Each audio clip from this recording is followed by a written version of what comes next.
Before we get started, does anyone want to get out?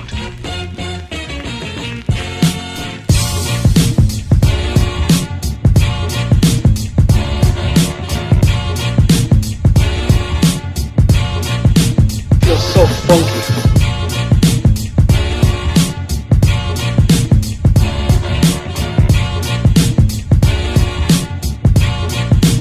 Feels so funky.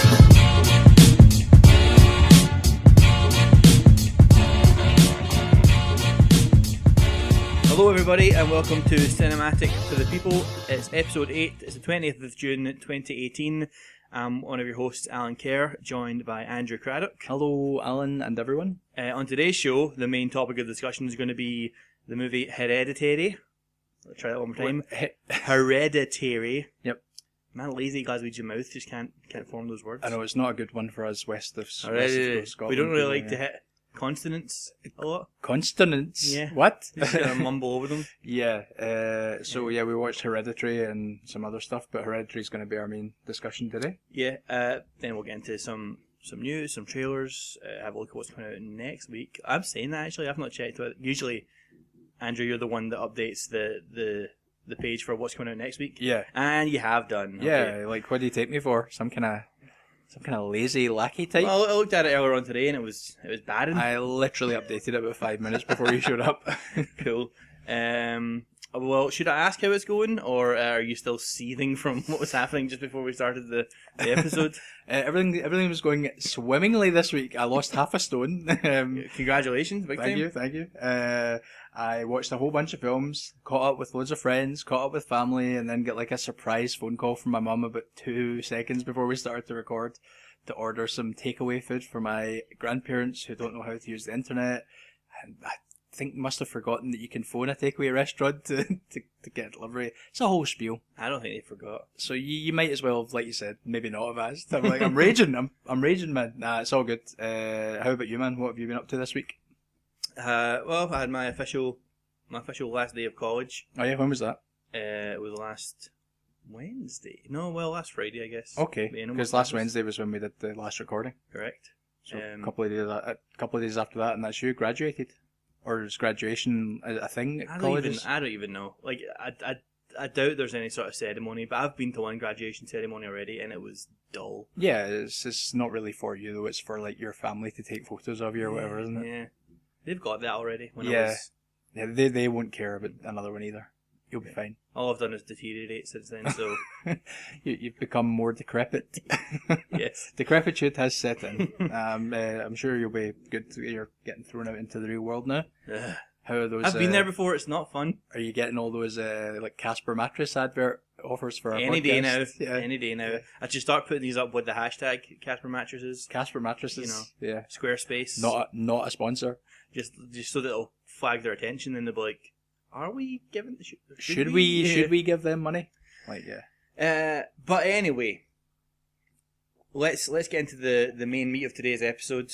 Hereditary. Do you want to give us the synopsis via letterboxd.com? Yeah, man, this is a really lovely, succinct synopsis. I think we read it out last week.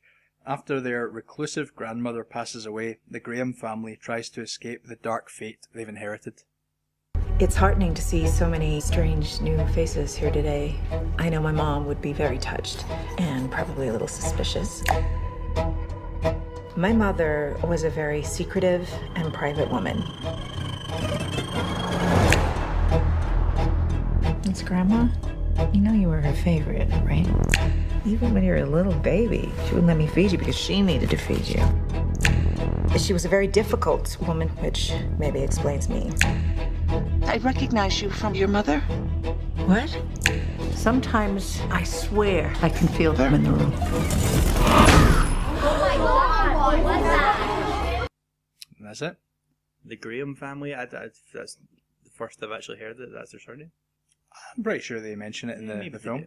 Anyway, listen to this guy. Maybe they do. Like, I'm pretty sure they do. Like, yeah. There's no way of knowing, really. Annie Graham, Peter Graham, Charlie Graham, Steve Graham. They're the Grahams. Yep. Granny Graham. What did you think overall of this movie? I loved it. I really did. We were talking about Kubrick a few weeks back, and it was so Kubrickian in its in the way that the camera was used in particular. It was just a joy to see a horror film that didn't rely on jump scares, and like a proper horror film that kind of got under your skin. And for me, I've been thinking about it ever since. I haven't gone to see it again. I'm really keen to see it again, but I didn't want to go and see it again straight away. I've just been letting it settle in, sink in. And I know there's been a little bit of mixed reviews from the general audience and stuff, but no, for me it was right up there with some of the strongest horror I've seen in a while. I mean, last year we had The Witch, It Comes at Night, both from A24, the same distributor as this one, as well as stuff like we've talked about It Follows before. So there's some strong horror out there. It's sort of few and far between because there's so much garbage. Yeah, this is right up there with some of the best for me. What about you? I thought it was fine. I definitely was more lukewarm than you were. Get Out. It was not as good as Get Out, no. Touche. You misunderstand, sir. I mean, I feel like I don't want to jump straight into my problems with it right away because, like I said, I thought it was fine. Like, yeah, remember not to be too negative when there is that. Like, it's hard sometimes to like ride that line though when you've got problems, but also you enjoyed it to an extent. Yeah. So like before we get into that, let's kind of talk about the story of it. Is that your only kind of opening reaction? Just it was fine, but I had some problems. That's fine, by the way. Like, I'm like I've said before, I'm not massively into horror movies. Mm-hmm. And I like given maybe it was a case of being overhyped, but given the marketing for it and stuff, and what people were saying pre-release, that it was like, this generation's The Exorcist, the best horror movie since The Shining or whatever. I think maybe it was just I had way too high expectations. Sure. But I kind of felt like it fell into a lot of the same kind of horror movie tropes and stuff that I have a problem with. Okay. And I didn't think it did all that much to raise it above like just being a well-made film. Like, yeah, I would take umbrage with that. I think it did a lot sort of very subtle stuff with the characters, in particular on the themes of like mental illness. It really for me fleshed out the themes. It felt more like, rather than reading like a comic book, I felt like I'd read like a work of literature afterwards. That there was so much stuff to dive into. I could really like discuss and analyze like every little thing about the film, and you could have so many different interpretations. Like me and the three friends I was with, we just stood out in the street afterwards talking about it for like half an hour, just with all these different interpretations that we kind of had from it. And it was such a kind of fulfilling discussion, whereas with so many films you see now, you talk about it for a couple of minutes and then you just talk about something else. So I don't know, for me, I'd take umbrage with that just because I thought there was so much sort of hidden beneath the surface of the film. Yeah, I totally agree with that. Like, I'll read you a wee bit from my Letterboxd review, because Sure, please do, man. I put actual thought into succinctly wording it. So, whereas my Letterboxd review is like a few lines, as always. No, just like a brief line. If I can read this now, it'll be better than me trying to absolutely, freestyle from the top of my dome. So I said, this is definitely a more intelligent film than your average popcorn horror of the week. It has themes and layers that are deeper than the surface narrative. It has subtlety, until it doesn't. Mm-hmm. And it's clearly trying for something more than a cheap jump scare. Yeah, sure. So we're on the same page there. So yeah, for all those reasons, yes, it's like, it is a step above your average horror movie. So at some point there, it seems to have gone from like, you're probably thinking this is great, into thinking, oh, this is just sort of falling into those trappings that I'm not really a big fan of. A little bit, yeah. Is this by any means after our sort of first act moment, which is where things kind of take a turn? Like, without getting into any specifics, like the first act accident, if you will, that sort of the story sort of changes quite dramatically and becomes more supernatural than perhaps we've been sold on. Yeah, and I absolutely have no problem with supernatural elements, especially in a horror movie.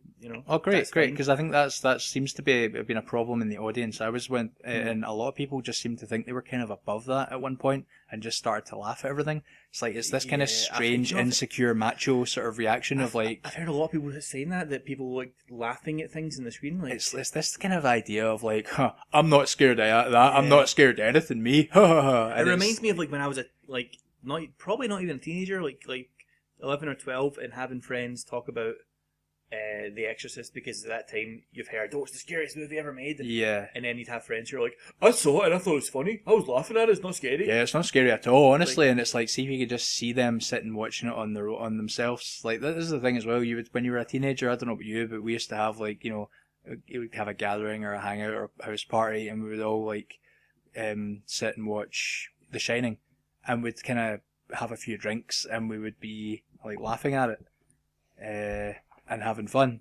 But like the moment you find yourself in a dark room, like waking up, which I did actually at one of these house parties, I woke up like after a few too many drinks in like a dark basement, and somebody had left The Shining on the TV, and there was no one else there. I was on my own. And it was the first time I realised that The Shining is fucking terrifying if you're on your own with no one to sort of bounce off that sort of like nothing scares me attitude. Yeah. You're suddenly a lot more susceptible to the horror and stuff like that. Do you know I'm really jealous of my older brother's first time watching The Shining? How's that? Because he watched it in like a cabin in like a kind of snowy area of the Poconos Mountains. Oh my in the gosh. US, when he was like 13. Like, even just that opening sequence of the Yeah. car driving up the side, he's like, Perfect rating. wow, that's Yeah. incredible, man. I think that's why my uncle put it on for them. He was like, check this Yeah, out. check this shit out, Yeah. guys. Wow, that's amazing, though. I can see why you, yeah, so... But yeah, so the story of this movie, it starts out, I really like the opening of it, where it starts out with a Beautiful. text from a newspaper clipping of a death notice for the grandmother of the family. Mhm. And it's just that very kind of succinct, like stark text that you get in a newspaper. An obituary. Yeah, this is, Yeah. this person has died, this is who they left behind, Yeah. our thoughts are with them, blah, blah, blah, blah. It was done in a way where it looked like the sort of thing that would come up and say, like, you know, give you the sort of intro, like a Star Wars crawl. But yeah. it wasn't done dramatically. It was done in that sort of newspaper font. Yeah. Although it was white text on a black background. But yeah, it just really set the scene perfectly at that moment. And then it starts out with, there's this family.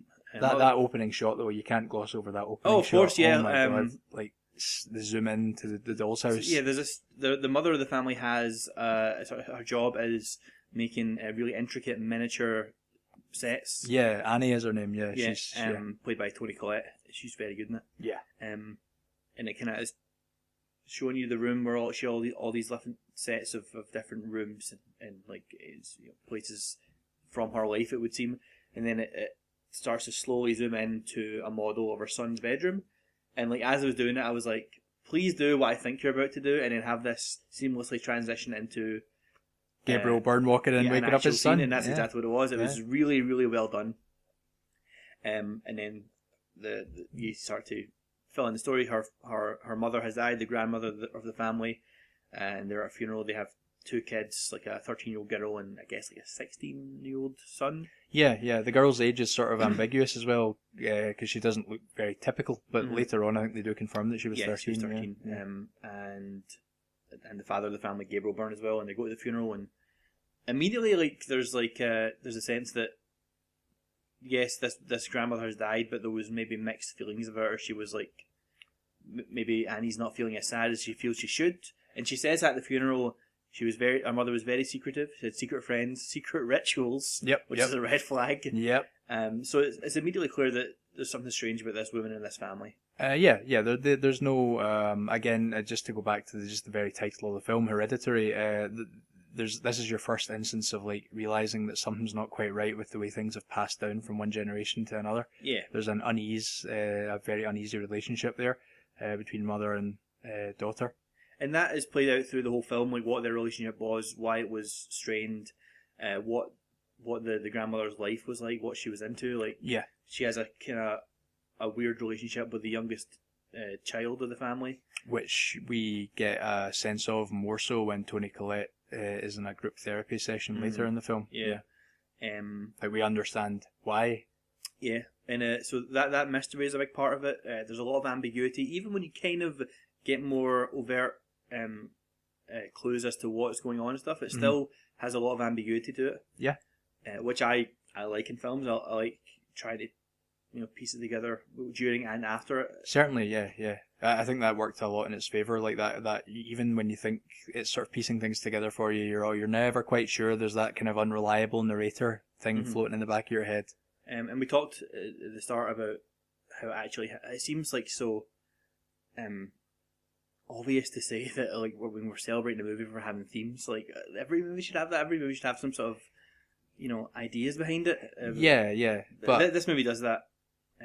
I think so many movies just are so much more shallow than this for me, and that's not always a problem. There's some perfect fun to have out of just like some mindless entertainment, but not all movies have to be that way. It's the same way that not all movies have to be uplifting, not all movies have to be heartrending. But this occupies a place for me whereby there's some real meat on the bones to really kind of like get into just. I mean, I could see this being written about in the way that something like Alien or Vertigo, these kind of films are still written about today. Films where like academics can like actually sort of come together and discuss what they mean. So it's the title Hereditary is one more time. Hereditary is beautiful. It's about obviously what your parents passed down to you to your children, and that manifests in the movie both. And I guess we won't go too much into the kind of the stranger aspects of their life, but it also touches on the idea of mental illness and how that is inherited, and whether or not that is what Toni Collette's going through, or whether it's something more real. Yeah. Not to say that mental illness isn't real, obviously. No, I understand what you mean, though. It's like the film is quite sort of reverie, like it's quite ethereal and dreamlike. It feels, there's certainly moments where you kind of think someone's gonna wake up again. And the film plays to that, and it plays to the audience's moment where Peter is like, this is just a dream, I've got to wake up. Like, the audience is probably thinking that many times through, like, okay, when's this going to stop being the dream sequence, and when are they going to wake up in their bed? It does happen a few times through the film, but it plays with those tropes, in a kind of, for me, it plays with them in a sort of fun, knowing way, where it's a little wink to the audience, and that, this isn't going to be what you think it's going to be. Even, like, we're talking about like the ambiguity and stuff like that. You could make a point that at some stage in this film, everything from a point on is actually just somebody's nightmare. That could well be like an interpretation of it. It might not be the correct interpretation, but it's probably one that you could back up with stuff that you've seen in the movie. In the same way that there's no right or wrong answer when you're analysing a piece of literature, I think that's the same with any piece of art. Like, you could make an argument that a lot of this film, I mean, there's certainly, the whole film is allegorical, obviously. It's an allegory for mental illness, it's an allegory for families and how families can destroy one another through, very little sometimes. But certainly in terms of the way the film plays out, I feel that you could make an argument narratively that really, from one particular moment at the end of the first act, I guess, like, everything else is really questionable as to whether it's quote unquote actually happening. Well, that's interesting. Leads into one of my problems with it. It's interesting because I really liked that about the film. But I'd be interested to hear one of your problems about it. I'm trying to loosely quote from my own review. Don't plagiarize yourself, man. That with a lot of especially horror movies, sometimes genre movies in general, but especially with horror movies, I get the impression that I'm not watching real characters. I'm watching characters who exist only within the context of a horror movie. And I got that a bit here. Like, I can't imagine any of these characters having a day-to-day life. Like, what do they do before the start of the movie? Like, they're all so strange and so sad. And, like, everything in the movie is about this situation they find themselves in now, and it's all informed by this sense of like guilt and dread and otherness that a lot of them feel. Like, they don't seem like real people in the real world to me, which is fine if that's the intention that you're going for. Like, that can sometimes work really well, like creating a real sense of strangeness and dread. Yeah, and you're watching something that you can't relate to. Like, okay. That can work, but I think you have to either go more hard on that or make me believe that these people are real people that I should care about. Because if I don't think they're real, I can't really get invested in them that much. I see your point. It never sort of struck me that they weren't real. It was just this idea about the possibility of the film not actually happening isn't actually one that I particularly prescribe to. It's just one that came up in a discussion with a friend of like, this could actually just be happening in some kind of nightmarish dream. And like I But- struggled with this because the idea of like artifice and like it ties into the thing of the mother's job. Okay. You know, making these like miniature sets, and like as a kind of coping mechanism for her, she in the film will make sets based on horrible things that she's experienced. Sure. As a way to like I don't know, turn it into something more objective and like Yeah, it's like a level try of and control catharsis. it or whatever. Yeah, for her. yeah. Sure. And I was trying to think, well, is that like tied into like why I feel this way? Was that a deliberate thing, making it seem like a model? yeah, like a very kind of deliberately artificial thing? Well, do you think part of that is maybe because of the way that it's filmed and this is going back to this kind of Kubrickian thing I was talking about earlier, lots of very long, sort of flat, Steadicam shots where there's no crazy exciting camera work or crazy angles. It's all just very matter of fact, but very slow and lingering, and to me, normal, to the point where it becomes terrifying. Like, does that maybe make it seem more artificial to you because it's, do you know, sometimes when a film tries to be too real, it can sometimes work against it. Like, because you're watching a film, you don't expect, you don't expect, you don't expect to see that kind of level of hyper reality, so actually it seems more fake than real. Do you know what I'm getting at? Yeah, I guess I know what you mean. Like, I don't know if it's exactly what you're talking about, but like when The Hobbit came out in 48 frames, it was like unsettling. Oh, okay, right, yeah. Yeah. Well, that's more like an uncanny valley effect almost, isn't it? Sure. I guess, I don't know, like, I see what you mean about like the artifice of like relating to the work of Annie and the modeling, the model making aspect. I don't know, it just seemed like a really interesting way to frame her like coping mechanisms than anything else. It never really I never felt like there was anything overly artificial or that it wasn't happening in the real world. It just sort of felt like that family's world was sort of disconnected from the real world. Yeah. You know, like when you see Peter in school, he doesn't look like the other kids. He kind of seems distant from them. He seems like he's not living in the same reality as them because he's not. His family are weird. You know, he's not from like the same. Even when he's with his friends, he seems kind of like he's trying to fit in but doesn't quite. And that's exemplified a lot when he brings his sister to the party, and like she certainly doesn't really fit in. I mean, there's scenes with her when the bird crashes into the window and she collects the head with some scissors. So like, it seems like they don't quite fit in that real world, and to me that was really compelling. Like it I don't know, improved the film again for me. Okay, well, I mean, you're picking up on the exact same things that I had a problem with, except you're saying I'm you saw spinning as it in a more strength, positive way, sure. which is cool. But that what I'm trying to get at is what you're mentioning there, like Peter sitting in class or his a sister sitting in class. Yeah. Like when I think back on the film, my immediate thought is like people like kind of sadly and silently walking through like a house or a building, not talking to each other and just looking unhappy, and Yeah. like maybe it would have been like the character that Gabriel Byrne plays. I think maybe he could have been the kind of the audience conduit. I think he is the audience conduit. Well, not enough for me. Like, Really?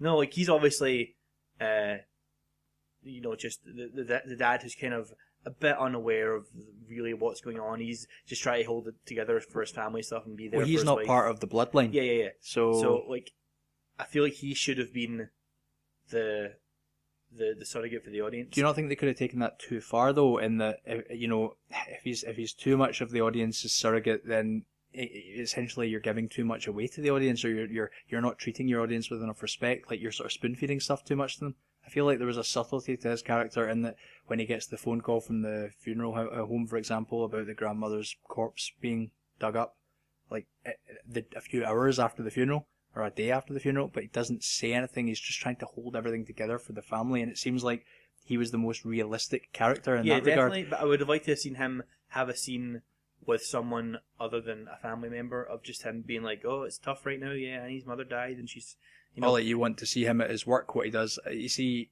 like it's dangerous in film criticism though, don't you think? Because like, you can get into the stage where it's like, why didn't you write anything about the father? Like in his life, it's like the story's not about the father. Yeah, but I would like some sort of tether to the real world. Mm-hmm. Because otherwise I have a trouble caring. See, I think we about get what that happens. from the school environment with the kids, because it's like there's your real world, and again there's the film playing with that horror film trope where like kids are in school and everything's basically everything they're going to experience is already spelled out for them on the blackboard.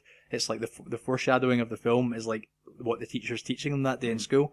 If I'm not mistaken, one of the teachers was teaching about something I bring up every other week, which is the Joseph Campbell hero's journey, and in a way that again it felt like the film was just sort of like slyly just giving you that little wink again of like, this film is not going to be that, like we're going to do something different.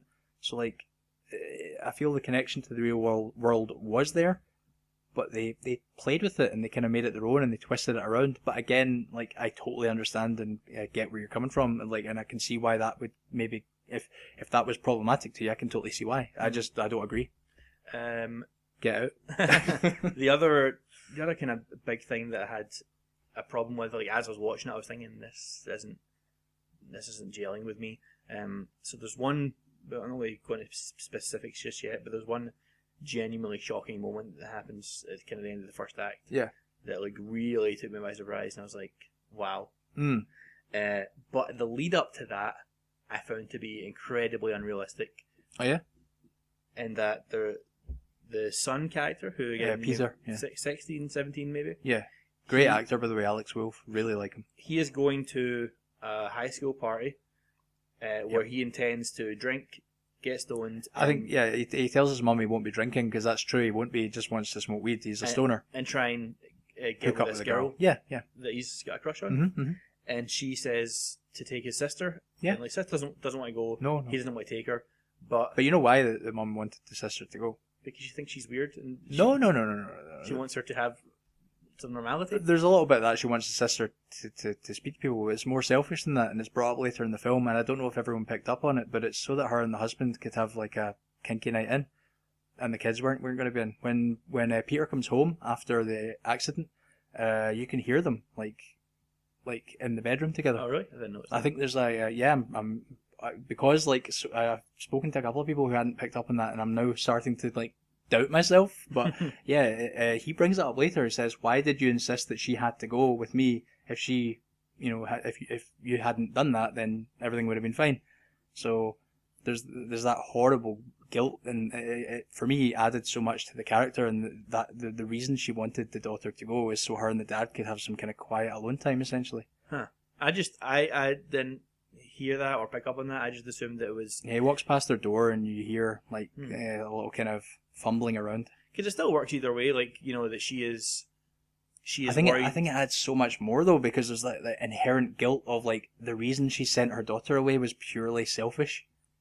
Well, what I took it is that she's sending her away because her daughter's obviously doesn't really fit in with the other kids at school. Sure. And she has this strange, close relationship with the dead grandmother.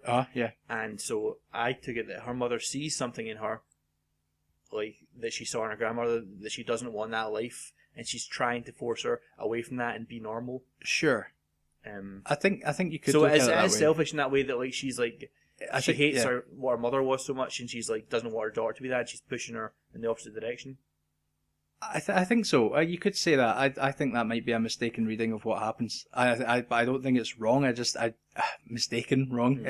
I think the real sort of selfishness at the heart of it is what Peter comes back to her with when they have an argument at the table later in the film, which is another astounding moment in the film. And she has no comeback to it because she knows. Yeah. But this is to get aside from the point that I was going to make. Okay, sorry. I think it's entirely unbelievable that a 16, 17-year-old boy would take his kind of socially awkward, outcast 13-year-old sister to a high school party where everyone's going to be drinking, doing drugs and having sex, and then just leave her there. I think it's kind of pointless to even worry about that at that stage, because it's like, well, if you want to look at it in the plausibility of the film, it's the only way he's going to get to go. So he's going to go, yeah, whatever, I'll just leave her somewhere. She can just sit in a corner. He doesn't really care. I think it's the only way he's going to be allowed to go. So he's like, well, I just want to go and smoke weed with my friends and hook up with this girl. Fine. I don't know. It felt a bit contrived to me. To me, that's a little nitpicky. Get Fair out, enough. get out. Fair enough. But it's fine. It's fine. I totally. Took me out of the film a little bit. I respect that. I actually didn't realise that she had a nut allergy and that they were cutting those nuts. I thought they were magic mushrooms. Like that was how much I thought it was going to go in that trope of she's going to eat something drugged. But I suppose do you want to get into like our big reveal at the end of the first act? Let me just see if there's anything else I want to talk about first. Oh yeah, a note I've got here. Was it scary? Incredibly, but not in the way that the Conjuring films are scary or It was scary. But I thought it was incredibly scary because it made me think about mental illness. It made me think about families and how much they destroy one another, and just it was scary, but not in a way that I'm like, oh my god, I'm so terrified. Just in a way that got under my skin. You don't look convinced. No, I don't think it was scary in the slightest. Alan, nothing scares me. Nothing scares me. And like that's the trouble I come against. Like whenever I say that, I don't want it to try and sound like I'm trying to be macho or whatever. I mean, I think anyone that knows you knows that. No offense. Like you're just a nice guy. You're an affable fellow. But yeah, just nothing about it stayed with me afterwards, or like, like there were some shots in it that were well done, creepy stuff. Mm-hmm. But I don't know if it's just that the particulars of the themes of it don't resonate with me in a big way or whatever. Like, but nothing. I'd be really interested to see if that changed if you watched that like at home one night on your own. Your girlfriend's out, you're on your own, you're watching it with no one around. If it might sink under your skin a little bit more. I'm kind of waiting for it to come out on VOD to watch it at home. I'm not that. I had an okay audience. I was at the GFT watching it. I just didn't want to take a chance at a multiplex, and the audience were all right. There was a couple of people that weren't so all right, but overall it was fine. I just don't want to take a chance watching it with like a disrespectful audience because I think it could totally ruin the experience. Yeah, no, I got very lucky. I went relatively early in the morning to the Odeon Lux at the Quay. Not a sponsor. But no, like it was relatively empty. Sure. There was not a peep out of anybody. Pretty busy at the GFT, but I think there were some people who maybe don't normally go to the GFT because they were advertising the preview shows ahead of everyone else, so a lot of people were booking early for GFT, thinking no one else was going to get them. I did have friends who saw it later on that night at the same place I did, and they said I saw their reviews actually. I saw that. They said had they not been so into the film, it would have been totally ruined by the audience, which is a shame. Because I spoke to her beforehand, she was very excited about seeing it, and I was like, I know that she's going to go and it's going to just be people talking and laughing. Nothing scares me. Yeah, it sounds like that's exactly what it was. That's a real shame. I think it's problematic sometimes with good films, like when people just, especially with horror, people are so conditioned to a totally different kind of film now that when you see like, again, this is my subjective perspective, I suppose, but when you see like a great horror film like this, it can so easily be ruined by troglodytes, essentially. But yeah, luckily it wasn't really ruined at all for me, and didn't sound like it was for you. And I don't want it to sound like I'm like just into jump scares or whatever, because that's a massive strength in the movie. It doesn't rely on that. Yeah, no, I think you're just pointing out like flaws that you or some problems you had with it, but I know you're not overly like totally negative about it. Like it was.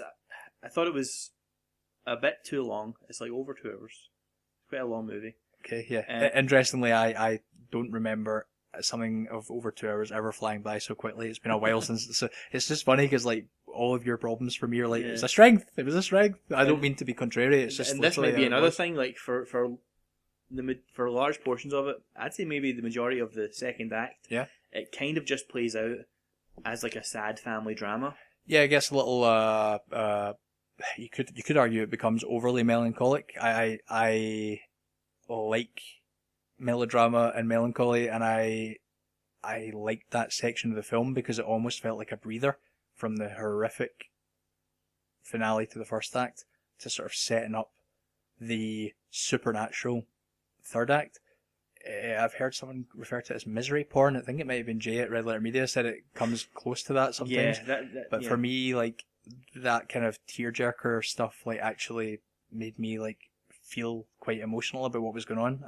The film had me at that point. There's no doubt. There's no denying that. See, if the film hadn't had me, I think I would have struggled with that, and it might have felt long and it might have dragged. The film really had me from that moment on, and I was just like, take me where you want to take me. I'm going to go with you, you know. Yeah.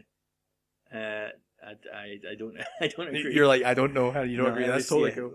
Again, like when I think back of it, people walking sadly through corridors of places that don't look like they exist in the real world. And why are they walking sadly, Alan? Spoilers.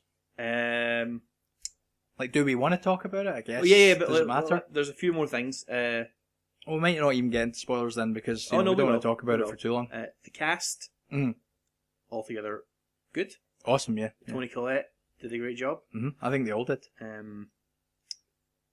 feel bad that little girl is now just going to be forever typecast as being like a creepy little girl. This is her first role.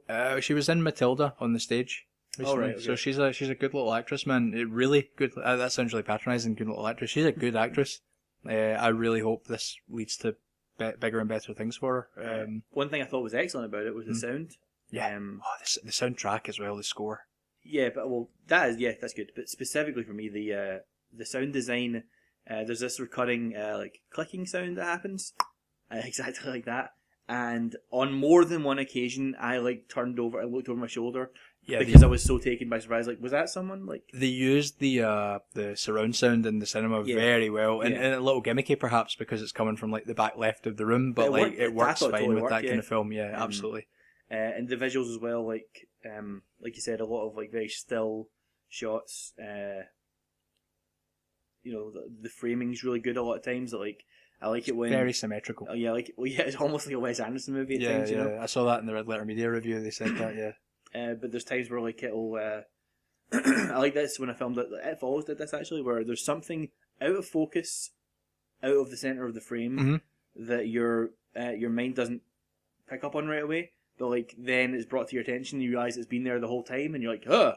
That kind of creepy thing of like there was something staring at me the whole time and I didn't notice it. Yeah. Until it's pointed out to you. That's done well a few times in this movie. You know, this cinematographer has done nothing big before this. This is his first big film. I looked him up just before. He's done nothing I've heard of. I mean, that doesn't mean to say he's not done good work, but sort of much smaller movies. And to mention as well, while we're on this subject, the director, like, it's his first film, first like feature film. I think he's done some short work before, but like, wow. A good start, yeah. Like, again, from me, wow, you're thinking, like, it's still strong, but you've got some issues, but I'm sure even you would say, like, someone who didn't love the film would still say, like, for a debut feature, like, definitely Like, keep an eye on this guy. All the technical stuff, like, from a filmmaking point of view, I thought was really, really good. All the stuff I have a problem with is maybe more the character stuff or the tonal stuff. Sure.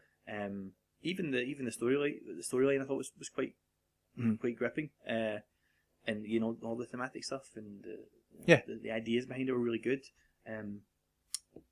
But with that, let's talk a wee bit about spoilers for 5-10 minutes, because stop my mic there. There's one thing that I definitely do want to talk about. Okay. So spoilers begin now. No.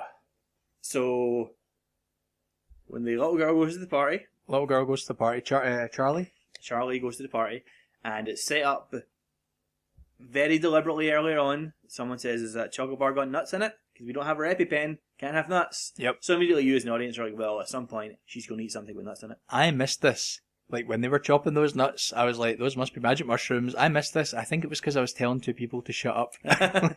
I had to do it once, and they did. They shut up and they apologised, and that was the end of it. But I think I might have missed that line. So when that came, I was like, what the hell's going on? But yeah. So she eats chocolate cake, which has got nuts in it. So wait for her brother to say, just go and eat the cake while I'm in with these people so in here. Again, the whole thing of guilt comes back into it. Sure. Because it was his fault, in a way.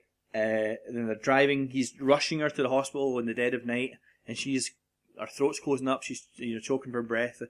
And I thought this was all a bit contrived as well, to be honest. Like, so she sticks her head out the window to get more air. Yep. And then he's looking back at her, and they turn around. There's something in the road. He has to swerve out the way of the thing in the road, and then they drive past a telephone pole, and it lops her head clean off. Yeah, we don't see that until a little later, but we hear the sound. We don't. You know what's happened. Yeah, I was surprised when they cut to her head, literally not being attached to her body. That surprised me. I just assumed broken neck or something like that, or just major head trauma. But yeah, the fact that the way the scene plays out is, for me, one of the best scenes in the movie, when he stops the car and can't look in the rearview mirror, and even the next day in school when or not the next day, but when he eventually goes back to school, he's looking and he sees the mirror.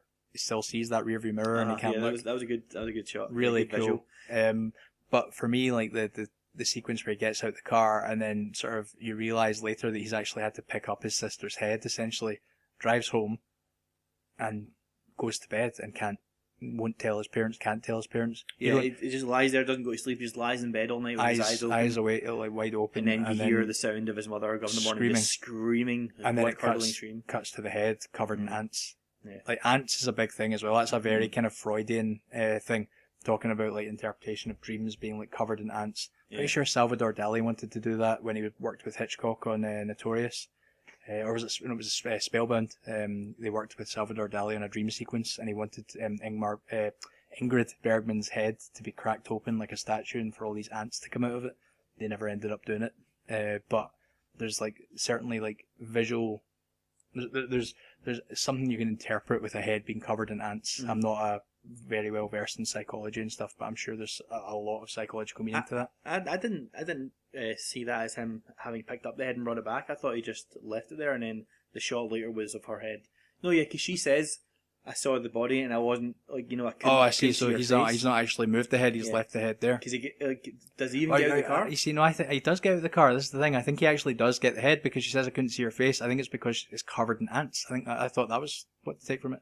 It doesn't really matter. Yeah, I mean, the fact of the matter is though, I just thought the way that they handled that sequence was so terrifically moving and so well done that that's when the movie had me. Yeah, it's also though the emotional low point of the movie because everyone is just so distraught. It's the blow for sure. I mean, there's the cut to the funeral where she's screaming and you follow the coffin all the way down into the ground. Mm-hmm.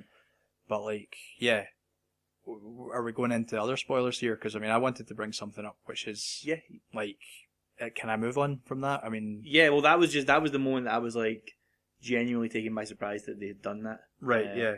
But you think that maybe that it didn't go on to stronger and stronger things from there? You felt it kind of treaded water a little bit from there? Yeah, because after that there's maybe like half an hour, 40 minutes of like sad family drama and everyone's being depressed. I mean, wouldn't you be? Yeah. I think that was handled well. The thing I wanted to talk about is probably too difficult to get through in like a few minutes, but just there's this. I mean, there's the idea that Toni Collette's character Annie, she knows about this cult and she knows that it's like we should probably say that there's a cult that the grandmother was a queen of. Yes. Queen Lee, is that her name? Yeah. So she was like the queen of this cult, and the whole purpose of the cult was to basically have a male heir to inherit the spirit of this demon called Paimon, who's like one of the sort of dignitaries of hell, one of the kings of hell. Beautiful ending moment. Like for me, I love Rosemary's Baby, so like it was just such a brilliant like homage to that. I take it you've seen Rosemary's Baby. I've not, no. Okay. For those keeping score at home, this is I think the third week that Andy has endorsed his Dark Lord Satan. Yeah, I mean hail Satan, Shem Ham Forash, right? So like that aspect of it was really interesting, but Toni Collette's character knows about this. It's maybe buried somewhere in her consciousness, but it comes back when the friend of the grandmother is like going through the ritual stuff with her. So she knows, and she, the ending is fucking batshit and crazy. Like she decapitates herself with the piano wire, like. But she's always known that this was the destiny for her kids. That's why what I think we haven't even spoken about is like where she talks about her dream, or her sleepwalking, where she woke up because she had lit a match in her sleep and she doused her children in paint thinner. Yeah. And she was going to set them on fire. That's a recurring fear of being like immolated by a family member going through the whole film. But she knew that their destiny was to be fulfilled by like the grand's cult was going to take them and use them for that. So she wanted to spare them that and burn them. She's always known that that's why. It's just been it's like this repressed memory that she's not really that sure why she tried to burn them. Yeah. Because like she says how when her son was born, she deliberately kept him from her mother. This is so interesting to me, this part as well, yeah. And it's like... And then when the daughter was born, she gave the daughter to the grandmother, and the grandmother got the hooks into her. She literally gave her to her because she felt so guilty about not seeing the boy. Yeah. But then the little girl, a little throwaway line again at the start, a little bit of foreshadowing, she always wanted me to be a boy. It's this idea that they need to have a male heir for this demon to possess. Like, so, I never actually considered that Toni Collette's character was aware of all this stuff, like aware of the specifics of all this stuff, I should say. Like I think she knew obviously her mother was strange and had her own things going on. Yeah. Well, there's no other way to. I mean, really, it's the only way you can explain why she didn't want to have children for a start. She says she never wanted to have either of them. Mm-hmm. She certainly makes it clear to the son in that dream sequence, "I never wanted to have you." Yeah. But she wanted to burn them alive to spare them. She knew about it, and it's somehow buried in there somewhere, maybe in her mind. She twigs at one point. You see her eyes open up, and she's there, and she knows what's going on, and she's fulfilling the destiny of this whole cult. When she throws the book into the fire and sets her husband on fire, she knows that that's what's going to happen. It's sort of played to seem like she doesn't know that it's going to be him. She's like, "Oh, I need you to throw this in the fire so that it's going to destroy me." But there's something in her eyes before that for me makes me think she is now on board with this cult and is now like fulfilling the destiny of the cult. What I took from all this is that when she meets Anne Dowd's character, Patty Levins from The Leftovers, fantastic actress. I have not seen. Oh, it's so good. Damon Lindelof rubbish. Proceed. She tells her that she has this incantation that she can say that will let her commune with her dead daughter. Yeah.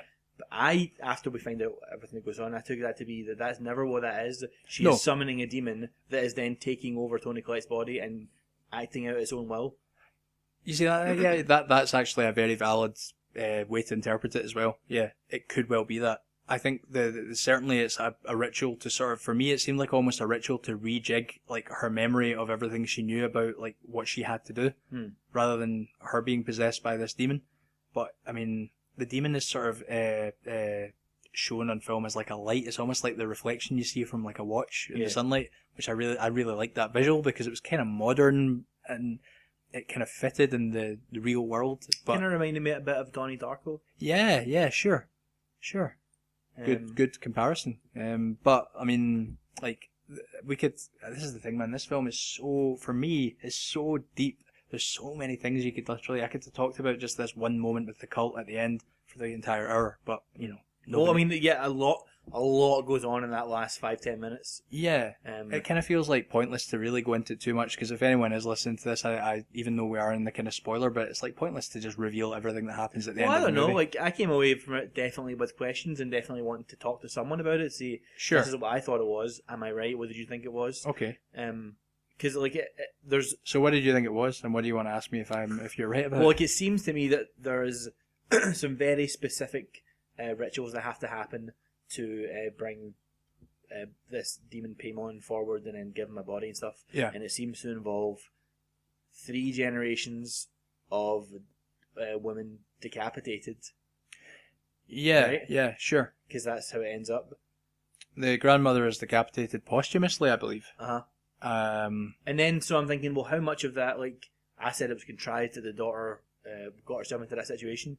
Was that, or was that some sort of, dark magic happening that, like, led this thing to play out the way it did? It seemed to me like a self-fulfilling prophecy, one of those things, like, that she's always known about in the back of her head. It could be explained in a sort of more matter-of-fact way, which makes it even more scary that it's something that's always sort of been there in the back of her mind.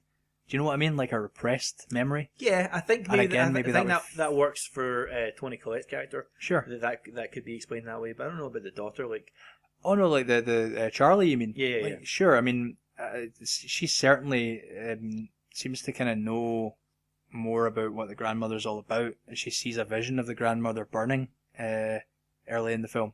She's walking out with her is it a little bird head, or has she just got a little toy? It may be the bird head that she like that whole thing, how she cuts the head off of a bird. Like, Yeah, she's been influenced by the grand. yeah, she's been hugely. kind of coached her The whole life. telephone pole you talked about, apparently, I didn't notice this, but apparently has the Yeah. cult sign on it, which is sort of like supposed to say like this was always supposed to happen. Exactly. Yeah. Like, But it's like, so who set all this up? Like, well, when you're talking about the supernatural, you can start to kind of throw out the plausible in that way, and it's like it's just the way it was always supposed to be. but then I like the idea that when the grandmother died, Anne Dowd's character, who is a fellow member of this cult. Yeah, she's like started to set these things in motion. Yeah, it's like she was always supposed to set these things in motion. After that had happened, Yeah. it's like her instructions. Yeah. Which would explain, why I thought as a contrivance happened the way it did. Sure. How she managed to meet up with Toni Collette and give her this spell that eventually will lead to her chopping off her own head with a piano wire. Yeah. That was a horrible visual. Oh. It takes a long time to do it, and you hear the sound first. Again, using the sound design was incredible. You're not really sure what it is, and then you see her, and it's yeah. That whole sequence where she's become sort of like ghostly and she's like floating through the air is really creepy as well. It was the closest probably it came to a jump scare when she kind of just jumped out of the corner towards her son. Like when he thinks she's going to be somewhere else, and then she just basically sprints out the corner at him, but not with a horrible big loud bit of music accompanying it, just like allowing your audience to be scared at like a traditional jump scare, you know? Yeah, but I really like all that implied backstory that happens. Well, there's no scene, and you get this in every other kind of modern horror movie. There's no scene where someone goes to the library and there's a sepia filter over it. Yep. They go on, Wikipedia, and it's like, history of the occult in this small town. Bagul. We've got another Bagul monster. Yeah. There's no kind of elderly. Yeah. Ethan Hawke isn't discovering boxes of 8mm film in his attic. Yeah, like it's left up to you to fill in the blanks. Yeah, but they give you just enough to do it. There's little. I mean, there's stuff that's overlooked as well, so beautifully, like in the grandmother's possessions, when after she's died, her daughter's going through that. Toni Collette's character, and she just kind of ignores a lot of it, and it's all there. All the evidence of all these people in this cult, it is all there, but she's never gonna, she's not thought to look for it. But it's all in that box. Talking all this through kind of makes me want to watch it again. Oh, that's cool. But I think my thoughts will still be the same as like a film watching experience. I think I'll still have the same problems with character and things like that. But it's the fact that it has something else going on beneath the surface. Yeah, is what will bring you back to it. I think so. I've been wary to go back to it too soon because I enjoyed it so much. It's one of those you sometimes don't want to spoil a good thing, too much of a good thing, I suppose. But I'm keen to see it again when it is probably at home release. Cool. Anything else you want to say before we move on? About the film, man, I think we've covered everything that I had written down pretty much. I'm really pleased to recommend a film like this. I just thought it was awesome. So everything I've said stands, and everything you've said stands for you. Cool. So in terms of news, there was a first trailer for Creed 2. Did you see that? I did not. I'm afraid. Sorry. It looks good. I really, really like Creed. I like most of the Rocky movies. It's not going to be the same director because he'd have been working on Black Panther, right? No, correct. Stallone was tipped to direct for a while, but then he dropped out and was replaced by someone else who I can't remember. I apologise. But yeah, it looks good. He's at least maybe it's a wee bit more cheesy than the first one because he's fighting Ivan Drago's son. Right, sure, I saw that. Which seems a bit obvious, but like it could be cool. Yeah, that first Creed film was a real kind of surprise gem for me. Yeah, I thought it was fantastic. We really got me emotionally as well. Oh yeah, all the scenes with Rocky. Yeah, some really nice moments. It's a shame that Sylvester Stallone may be a bit of a dirtbag. But then I don't actually, allegedly, I suppose. Yeah, I don't know. Robert Zemeckis, who you may know from Everything, yeah. Spielberg light, essentially. Yes, he is doing an adaptation of Roald Dahl's The Witches. I had not heard this. You're the news guy. You choose what's fit to print. Extra. So this is it. Have you seen the original The Witches? I have, yes, with Angelica Houston. You? My little brother, I think, is still scared of it to this day. It's one of those it's really creepy. Like when she takes her face off. Yeah, and they turn them into mice. Yeah, and the painting, the little girl on the painting, like ages over the years, and her parents see her getting older. Yeah, it's a cool little kind of film, but it's definitely a kids film. It's just the kind of kids film they don't make anymore. One that's actually not afraid to be kind of scary. I don't know if he's doing it in his like kind of creepy, uncanny valley animation style that he sometimes likes to do. Has he done anything like this before, Zemeckis? The last Zemeckis film I saw was Allied, the World War II one with Brad Pitt and Marion Cotillard. Is that him? Yeah. I feel there's a lot of times where he does a film and I'm like, was that him? He's a kind of working director. Yeah. You know, he just which is strange because he also has a lot of like genre cred. Yeah, like he did Back to the Future movies. Future, of course. All three of them, right? I think he did all three. I'll take your word for that. Pretty sure he did all three. And then he moved into like is it called Midnight Express? The One- Polar Express. Yeah. Um, Midnight Express is a gangster movie. They did not do that one. Yeah. It Polar Express, which was a kind of a weird at the turn, seemed like a weird left turn, but then he Sure. kind of dug into that kind of animation style for a little bit. Yeah, he's done a lot of work. Um, It'd be interesting to see. I mean, you know me, I like to try and check out all the kind of major releases anyway. So when it does eventually see the light of day, this is one I'm interested in. Tom McCarthy, who directed Spotlight a few years ago, which was excellent. did he also direct a movie called The Cobbler with Adam Sandler? I think he did just before he did Spotlight. Oh, really? It's like a garbage film. I've never seen it, but it's on Netflix just now. Okay. Did you like Spotlight? Yeah, loved it. Well, I say loved it. Really liked it. I think it was one of my favourites that year when it came out. Best Picture winner Spotlight. So he is directing an adaptation of a podcast called S-Town. What do you know about this? Absolutely nothing. I don't listen to podcasts. That is He a shame. says on a podcast. So, where to start? Take this as a long-form endorsement of the podcast S-Town. Have you heard of This American Life? No. Okay, well, it is a, it's like, I think it's like a public radio show station in the US, and they do podcasts where it's just like stories of everyday kind of interesting people in the US. Sure. It's very long running and successful. But they did a spin-off series called Serial. Have you heard of that? No. Serial was Talk to yourself for a minute. it was a 10-part true crime podcast where the woman who ended up doing the show was approached by someone like she worked for This American Life. She was approached by someone and said, I have an interesting story, I'd like you to look into it. Sure. And then this turned into this offshoot thing where there was a guy, I think it was 1997 or late 90s at least, who was convicted of killing his high school girlfriend, Okay. and he went to jail and is still there to this day. But there was always questions about it, like whether or not he actually did it. He maintains his innocence all this time. Sure. So like a friend of a friend wrote to this woman and said, since you do investigative journalism, look into this. Maybe it'd be an interesting story. And so the podcast chronicles her week to week. Like you're getting it in real time as she's getting it, like finding out more and more about it and digging into this story. So this is the podcast that the movie No, adaptation's done of, right? Okay. no. You're losing me. This You're is losing just me. some setup. So that is a fantastic podcast. That's called Serial. It's a true crime investigative journalism podcast. So the people that did that, then years later did this thing, another spin-off called S-Town, and everyone was like, oh, another podcast when make it a Serial, it'll be another like crime drama. And it immediately presents itself as that, but then it turns into something so much more, and it's about this guy who writes, again, similarly writes to the people at the network and says, I have an interesting story. I think there's been a cover-up of a murder in this small town that I live in. And then he goes and visits him, and then it just becomes this fascinating story about this fascinating guy who lives in this total, very kind of Republican, not very, I don't want to say redneck or backwards or any of those derogatory words, but one of those types of American states.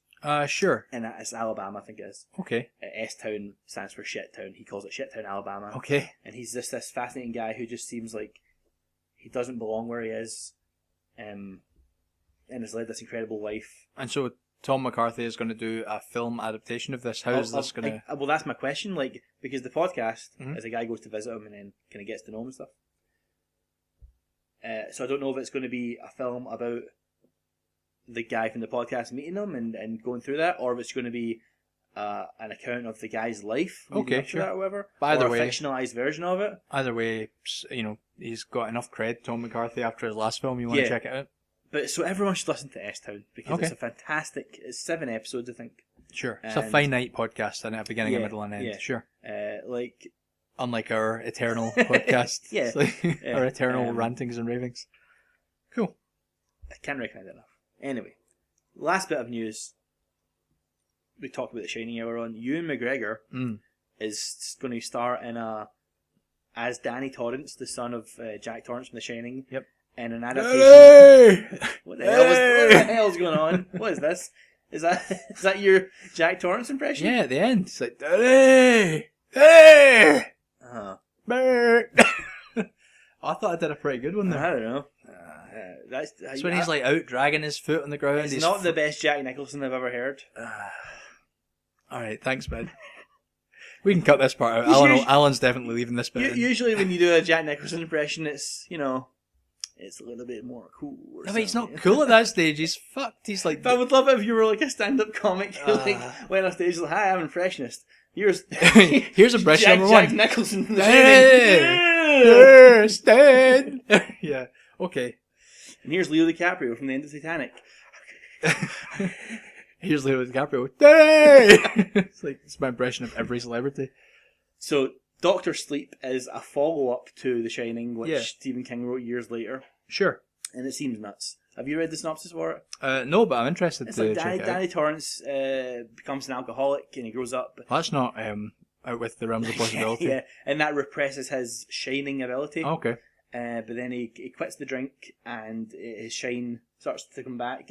And then it's like there's this other little girl who also has the shining power, and there's people who are trying to like get her and use it for evil. It sounds like a superhero movie. He has to like save her, All right. using his shining. Sounds like a little bit more typical Stephen King, like, to be honest. But that sounds like it could be a Netflix.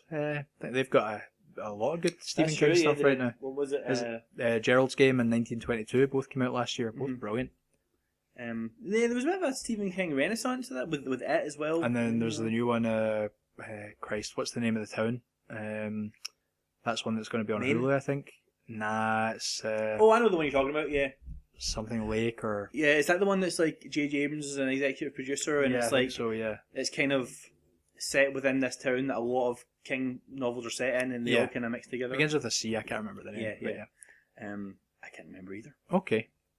But That'll be cool. What do you think of that? Yeah, fine. It's like I was watching Jack and Rich from Red Letter Media watching E3 trailers recently, and everyone was like, "What do you think of that trailer?" And they're like, "Yeah, it's fine. I'll go and see it and check it out." Or it was more like for E3, so it was video games. They're like, "Yeah, I'll play it when it comes out." So like they didn't have like these kind of fake Collider-esque reactions. They're like, "Whoa, this looks amazing, man!" They were just like, "Yeah, it looks quite good." Everything you need to know about CD Projekt Red's Cyberpunk 2077. Yeah, 10 things you didn't know about Darth Vader's helmet. Like, this nonsense, man. Like, so, like, Ewan McGregor starring as Danny Torrance in Doctor Sleep. Cool. Like, this is one of those, like... far removed from the tone of The Shining, though. Yeah, I guess there's the little moments between Scatman Crothers and the guy that plays Danny. So, like, they are sort of hinting at that. Like, that a lot of people have this ability to shine. So it certainly takes one aspect of The Shining, but certainly not the main aspect. Maybe not the one Kubrick would have. No, but then not the sequel Kubrick would have. Stephen made. King hated Kubrick's version. He made his own version. Stephen King a few years later, his it own was like a film TV version. movie, wasn't Yeah. Anyway, what else have you seen this week before we wrap up? How long do we have? We got like 5 minutes. Okay. What else have you been watching this week? That doesn't matter. Have you literally watched Hereditary? Yeah. Like you're a busy man, obviously. Obviously, You well, must be busy. come next week, we'll have watched lots because I've nothing to do now that I'll finish college. Job hunting, Alan. You want to hire me as like a personal assistant? I can hire you as take that bin out. Yeah, I'll hire you as an intern. That bin that I took out before the podcast started, that was hard work. Hard work. You'll be fine. Anyone listening want to offer me a job? Feel free, man. Preferably one that pays well and Alan, doesn't require a lot. this is very low. So I have watched a few new things. A short documentary called Resurface on Netflix, which was about injured veterans who have like lost limbs and what have you, who are getting back to sort of clawing back their real lives, I guess, by learning to surf. So it's about this guy that started this surfing company for injured veterans. It was a really well done little short documentary. I'd like to have seen a feature length on it. Could have gotten into some of the stories of some of these people a little bit more. Felt like it really just scratched the surface, but it was a fine, solid wee short doc, 30-40 minutes, available on Netflix original. I also watched another Netflix original, Sandy Wexler, which is a 130-minute Adam Sandler boner comedy, or it doesn't really know what it wants to be. It's just like one of Adam Sandler's 8-picture deal films. You know, you get an 8-picture deal with Netflix. I remember. So this is the one that's based on a guy that he used to know Right, Like that doesn't surprise me. Like a talent agent. Yeah. Right, That 'cause- apparently was like very well regarded in Hollywood and kind of within Adam Sandler's comedy Sure. circle and stuff. Like, Yeah, because the whole film's sort of set around like all these like you've got like Henry Winkler and David Spade. Is it David Spade? David Spader? David Like, Spade, yeah. all the old kind of gang, all of Adam Sandler's pals, just like all there at this kind of like looks like they're getting filmed before like a wedding or something. Throughout the whole film, it cutting back to all their memories of Sandy, and Adam Sandler plays this guy Sandy Wexler. It's not like utterly terrible, but it's 130 minutes. It's nearly as long as 2001. it's like a Judd Apatow movie. Judd Apatow is in this movie as himself. He's one of the people. So they're all like reminiscing about him. Adam Sandler plays him. He's just doing that ridiculously annoying Adam Sandler voice that just grates after about 5 minutes, and then when you see the runtime, you're like, this is not looking good. But it's like a couple of wee touching moments. It was passable, but it's the kind of film that is easy to get distracted during and go and cook your dinner while it's on or whatever. But I was kind of just keen to check out what Adam Sandler is doing now in terms of like his own Happy Madison production company, because they've got that big 8-picture deal with Netflix, so Netflix know that they appeal to some people, or a lot of people, I think. Because Adam Sandler was amazing in the Meyerowitz Stories, which was that Noah Baumbach film I was telling you about last week, which is a Netflix original, but that's not part of Sandler's deal. That's a different thing. I heard that the week off, is that what it's called? That was the one with Chris Rock. That's the most recent one. See, I heard that's just as bad, but it's not as long. But it's still long. It's like 2 hours still. But like Chris Rock is also in Sandy Wexler. Like everybody is in Sandy Wexler. So it was meh. And then I watched Ocean's 8 last night. No, not last night. 2 nights ago. We'll talk about it next week. Yeah, we're going to talk about it next week. So it came out earlier than normal. You know, that's Yeah. technically it's not officially out till Friday. We record on a Wednesday, but it came out on Monday. I guess trying to appeal to, I know it's a little stereotypical, but trying to appeal to the female audience while the World Cup is on. England game was on that night. A lot of people were staying in for that, but I mean, the audience was very female dominated when I was there. We'll talk about that in full next week once I've seen it. Yeah. You haven't seen it yet? No. Of course, you haven't watched it. You've been too busy to watch anything but Hereditary, or too shaken by Hereditary to watch anything else. I finished off my portfolio today, so that's what I was doing. Everything's coming up my house. It's all good, man. So I watched some old stuff that you might be interested in. Well, I know that one of the things is Before Sunrise, which I know is one of your favourites. It's a fantastic movie. Well, this is only the second time I'd seen it. I had some friends round for dinner on Sunday there. Friday even, not Sunday. Friday. Cooked dinner for them, and we were having a movie night, which we often do, and they often like just allow me to pick the movie because I watch a lot of movies and they don't watch so many. Yeah. So we stumbled upon that, and they remembered seeing me just after I'd seen the trilogy over a Friday, Saturday, Sunday. I think I went to see them on that Sunday night, and I was gushing about the Before trilogy. So when they saw that, they remembered that, and we're going to try and watch. I've got access to Sunset on Filmstruck right now, and I think I'm just going to rent Midnight unless I see it available in any other streaming service in the interim. But we're going to try and watch them all. Just what an amazing romance. Romance films are some of my favourite films when they're done right. I think you can't beat a good romance, and I just think that's one of the best, one of the most compelling. Yeah. So I feel like everyone should watch that like when they're in their early 20s, you know? I wish I had. I think we've had this discussion before. I wish I'd seen it when I was watching like Clerks. That was like I was like kind of Kevin Smith kid growing up, and that was me. But I think the thing is, Kevin Smith and Linklater, they were pals back then. They came from the same kind of school of DIY filmmaking. And I really wish I'd seen Before Sunrise earlier than I had, but it still had a massive impact on me when I saw the three of them back to back. I think I identify more with Midnight just because they're older and more downtrodden by life at that point, and even though I'm not as old as they are in that film, like I kind of feel that old. But yeah, really enjoyed it. Saw a little French documentary on Filmstruck called Ninette, which is about this really old orangutan who's like 40 years old, which is like one of the oldest in the world. They don't survive that long in the wild, and it was cool. It was totally silent apart from like you just hear the people walking past like the enclosure. So it's just like you're eavesdropping on like people in loads of different languages who are visiting this enclosure in the big zoo in Paris. She's like a really famous orangutan, but I'd never heard of. But it was a cool wee documentary. Didn't outstay its welcome. I watched a Hal Hartley film called The Unbelievable Truth, which was Hal Hartley did some kind of, he's like an interesting filmmaker that never really went on to big things, but I've seen a couple of his movies now, and this is an 80s one, 1989.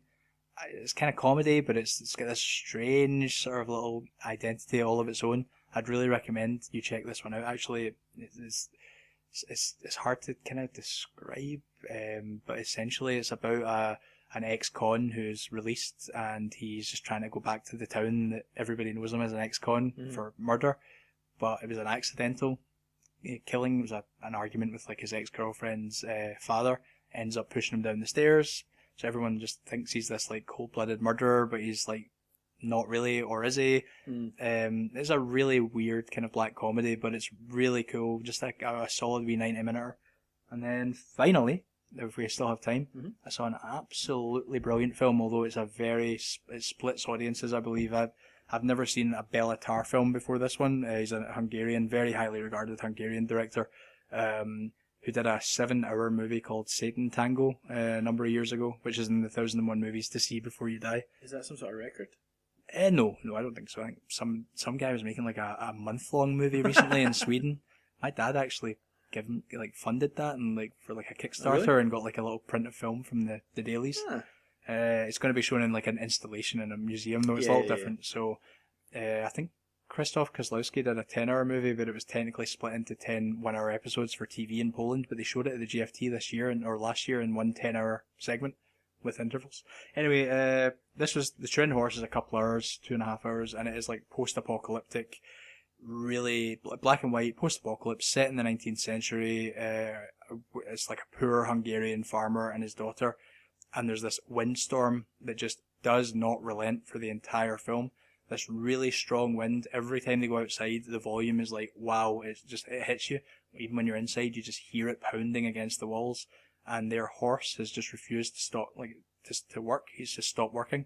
So the farmer and his daughter, who subside on potatoes every night, they just eat a potato, like each, just start to lose like the ability to work and to do anything, because like you get this impression that outside the world has just gone to shit. Somebody visits at one point, and you're not really sure if this is someone actually visiting or if it's supposed to be like an analogy for like basically the end of the world. It's really cool, man. The film starts basically with a thing about Friedrich Nietzsche, who is, apparently Nietzsche went mad in his last 10 years because he saw like a horse being beaten by its owner, like so severely that it saddened him so much that he went home and said something to his mother, and then for the rest of his life had to be cared for by his mother and sister. This is one of the greatest thinkers of like Western civilization, like went mad at the sight of a horse being beaten. And it's kind of the Bela Tarr's set up for it is what happened to the horse, but it's not supposed to be taken literally.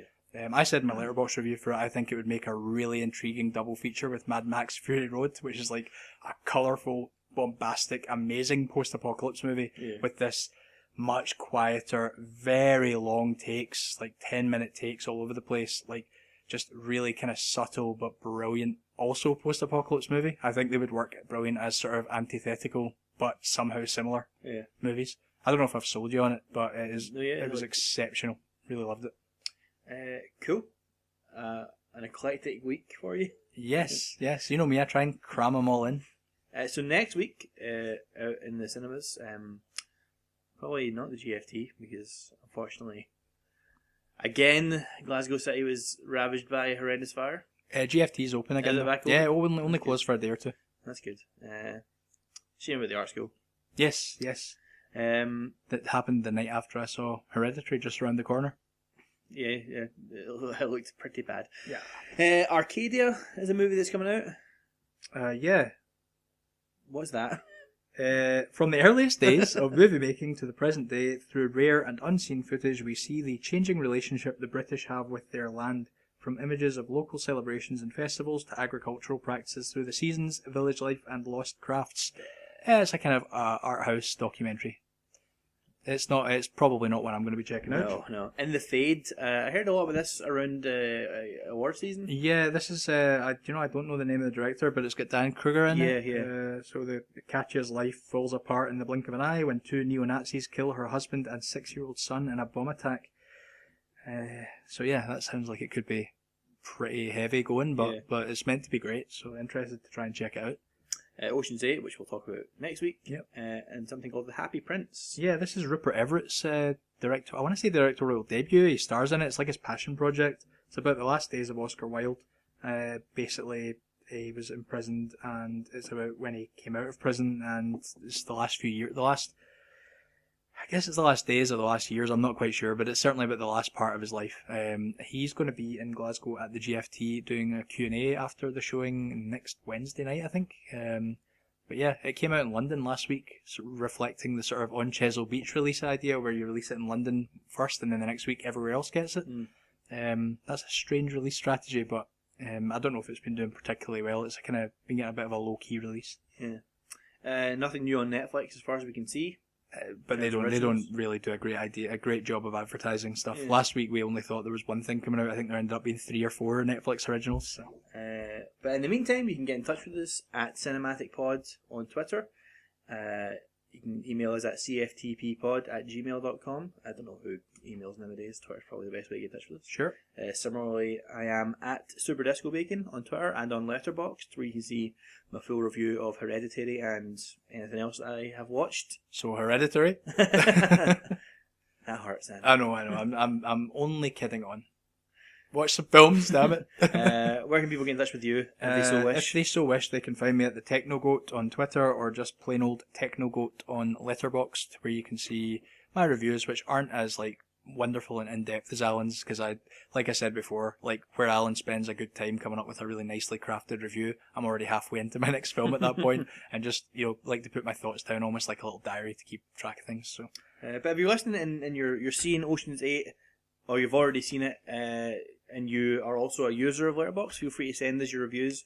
We'll read them out on the show. Yeah, we'll talk about it next week as well and go into it in a little bit more detail, I Yeah, suppose. definitely. I was just curious before we finished up, do you have what are your plans aside from Ocean's 8 for next week in terms of film watching or anything?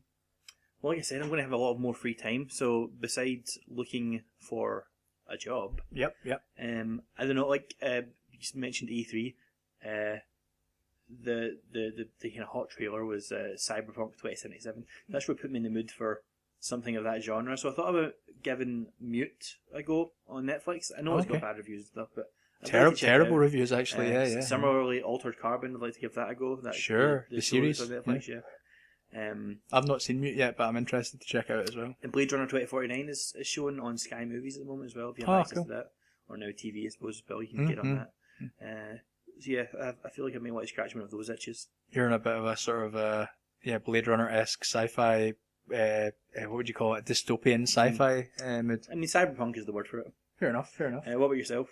I've got the secret screening tonight at Cineworld. Yeah. I have no idea what it's going to be. I thought it might be Sicario 2, but there's an unlimited screening now of that next week. So that'll probably be our show the following week. Well, I think it's I don't know how early it's showing. It might only be a week early. Sometimes these unlimited screenings can be a few weeks early.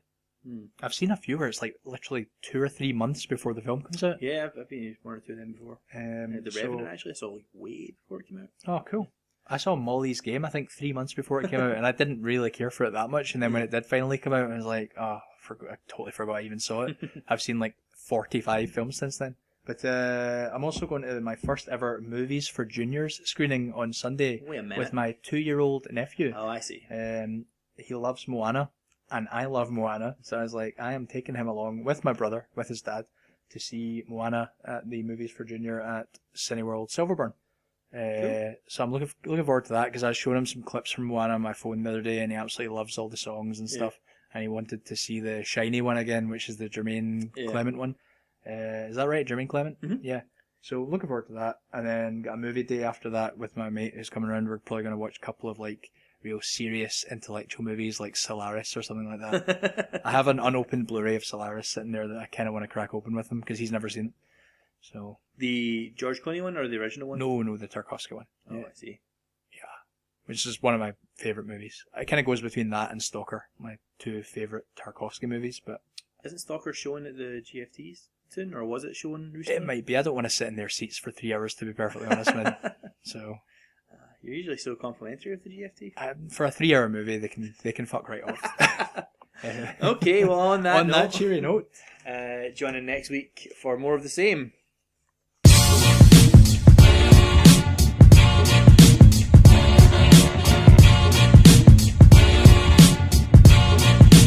You're so funky.